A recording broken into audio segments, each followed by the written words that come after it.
Do you swear to tell the truth, the whole truth, and nothing but the truth, so help your black ass? You goddamn right. Won't you tell everybody what the fuck you gotta say? Fuck the police coming straight from the underground.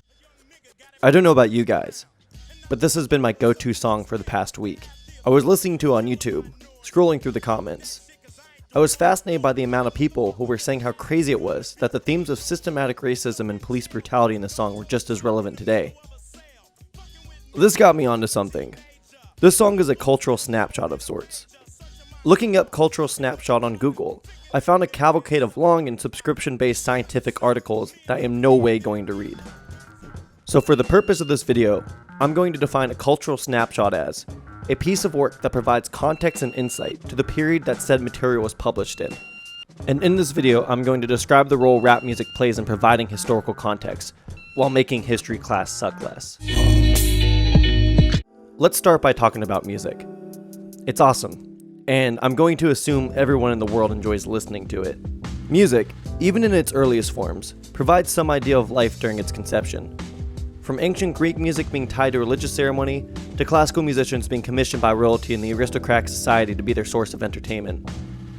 Many classical pieces provide historical insights such as, oh god, I'm gonna butcher this, Hector Berlioz' Grand Symphonie Fune et... Okay, you can just read it on the screen. This piece was commissioned by the French government in 1831 to celebrate the one-year anniversary of the removal of the bumbling, but well-dressed, Charles X. So this song is centered around a historical event, but you couldn't tell just by listening to it. It doesn't describe the events, so it needs context. That's where lyrics come in. Depends on your status or your stats. Vocal music, like many genres, had to find its footing early on.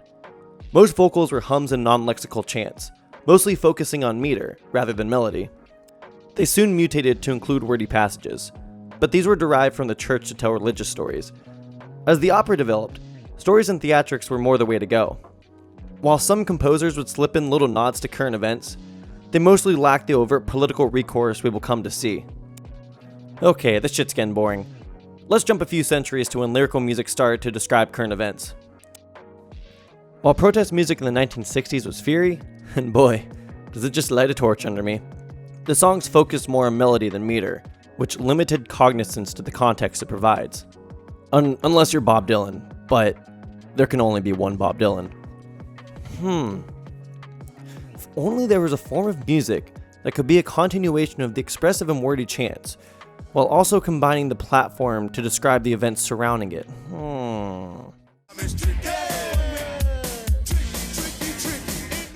I'm not going to go into the entire history of rap. There are plenty of great documentaries if you want to see the story told the right way. Rap music, like any form before it, had to find its footing early on. Most pioneers of the music to tape were interpreting from those who would do it just for recreation.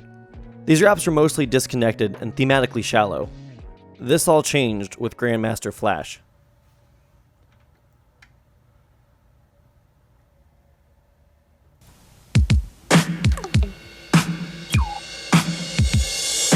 The message, while imperfect, capsulized a moment in history. Some context is still necessary, but in a vacuum, listening to the song evokes images of a city in distress.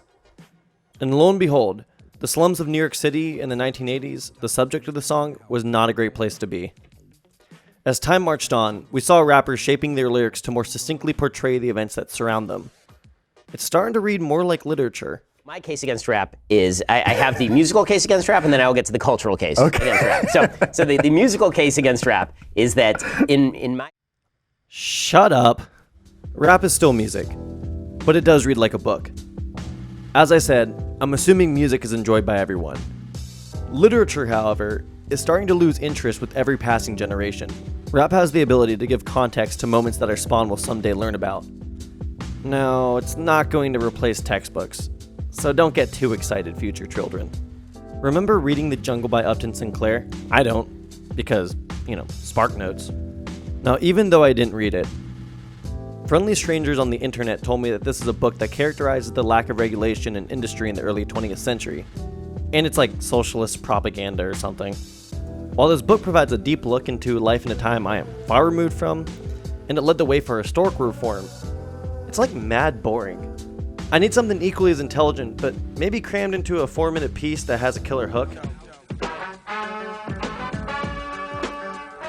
Rap perfectly encapsulates the environment surrounding the conception of the music. And it's fucking good.